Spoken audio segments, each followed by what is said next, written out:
দশম শ্রেণীর একটি অঙ্কের গুরুত্বপূর্ণ প্রশ্ন এবং তোমাদের ছোট প্রশ্নের উত্তরগুলো করে দেওয়া হচ্ছে। কিভাবে করবে সেটাও দেখিয়ে দেওয়া হবে বা স্যারেরা দেখিয়ে দিচ্ছেন, সেটা দেখে নেবে। 40 নম্বর মানের প্রশ্ন এবং এই প্রশ্নগুলো কিন্তু মাধ্যমিক 2025কে কেন্দ্র করে, অতএব গুরুত্বপূর্ণ প্রশ্ন। প্রথমেই সঠিক উত্তরটি নির্বাচন করো। 7টি প্রশ্ন রয়েছে। প্রথম যে প্রশ্নটি রয়েছে অর্থাৎ দ্বিঘাত সমীকরণের বীজদ্বয়ের যোগফল ও গুণফলের অনুপাত, এটার অ্যান্সার কত আসছে? এ অর্থাৎ 29:10। এরপর দ্বিতীয় প্রশ্নে মূলধনের অনুপাত এত, বছরের শেষে লাভ এত হলে বি এর লাভের পরিমাণ কত হবে? এটার উত্তর হচ্ছে সি অর্থাৎ 2460 টাকা। কিভাবে করবে সেটা প্রত্যেকটি প্রশ্ন দেখিয়ে দেওয়া হচ্ছে। তৃতীয় প্রশ্ন, এই প্রশ্নের অ্যান্সারে উত্তর হচ্ছে সি ±6। 4 ও কেন্দ্রীয় বৃত্তে এ বি একটি জ্যা, এ বিন্দুতে পি এ কিউ স্পর্শক। কোণ বি এ পি সমান 48 ডিগ্রি হলে প্রবৃদ্ধ কোণ এ ও বি এর মান কত হবে? তাহলে যদি কষা যায় তাহলে অ্যান্সার আসছে 264 অর্থাৎ 264 ডিগ্রি।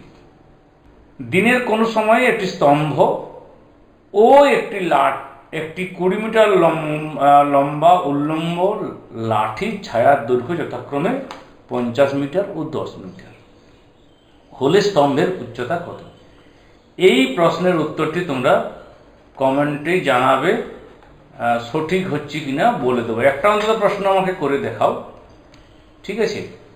তারপর দুটি শঙ্কুর আয়তন অনুপাত 1:4 এবং ব্যাসের অনুপাত 4:5 হলে এদের উচ্চতার অনুপাত কত হবে? উত্তর আসবে সি 25:64। দুটি নিরেট গোলকের বক্রতলের ক্ষেত্রফল 9:16 হলে তাদের আয়তনের অনুপাত কত হবে? এটা যদি তুমি অঙ্ক করে দেখো, দেখবে অ্যান্সার আসবে 27:64। এরপর 2 নম্বর মানের 4টি প্রশ্নের অ্যান্সার দিতে হবে। প্রথম যে প্রশ্ন রয়েছে, আমি সব প্রশ্নগুলো পড়ছি না, প্রশ্নগুলো নিশ্চয়ই স্ক্রিনে দেখতে পাচ্ছ। আমি জাস্ট অঙ্কটা কিভাবে করতে হয় সেটা অন্তত দেখিয়ে দিচ্ছি। অঙ্কের উত্তরগুলো 2 স্যার করেছেন, দেখে নেবে, আমাদের সুব্রতবাবু এবং কৃষ্ণবাবু। তো যে শঙ্কুর ভূমিতলের ব্যাস 21 সেমি ও তির্যক উচ্চতা 37.5 সেমি, তার আয়তন কত? এরপর 4 নম্বর প্রশ্ন, ত্রিভুজ পি কিউ আর এর এসটি সমান্তরাল কিউ আর যদি এসটি সমান 3 সেন্টিমিটার হয়, পিটি সমান 2 সেমি এবং পি আর 6 সেমি, তবে কিউ আর কত? এরপর 3 নম্বর প্রশ্ন, লাভ ক্ষতির প্রশ্ন হচ্ছে 5 নম্বর, অথবা আরেকটি লাভ ক্ষতির প্রশ্ন একটু ভিন্ন ধরনের, যেটি সহজ মনে হবে সেটি করবে, এরকম প্রশ্ন থাকবে।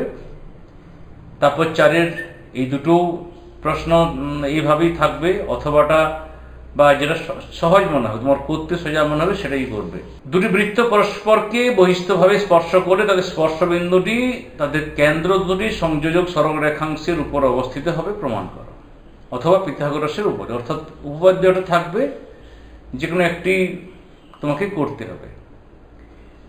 তারপর 6 নম্বর প্রশ্ন, 3 নম্বর মান, এ বি একটি বৃত্তের ব্যাস, বৃত্তের উপরিস্থিত পি বিন্দু থেকে এ বির উপর অঙ্কিত লম্বের পাদবিন্দু এন প্রমাণ করো, পিবি স্কোয়ার সমান A B into B N.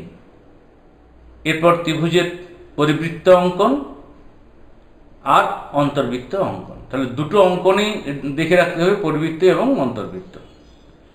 তারপর নিরেট গোলক, এই তিনটের ব্যাসার্ধের একটি গোলককে গলিয়ে একটি বড় গোলক তৈরি করতে হবে, বড় গোলকটির ব্যাসার্ধ কত হবে? অথবা এই প্রশ্নটি রয়েছে। তো আজ প্রশ্ন এই পর্যন্ত, আমরা পরে অন্য কোনো প্রশ্ন নিয়ে হাজির হব। সকলকে এতক্ষণ সঙ্গে থাকার জন্য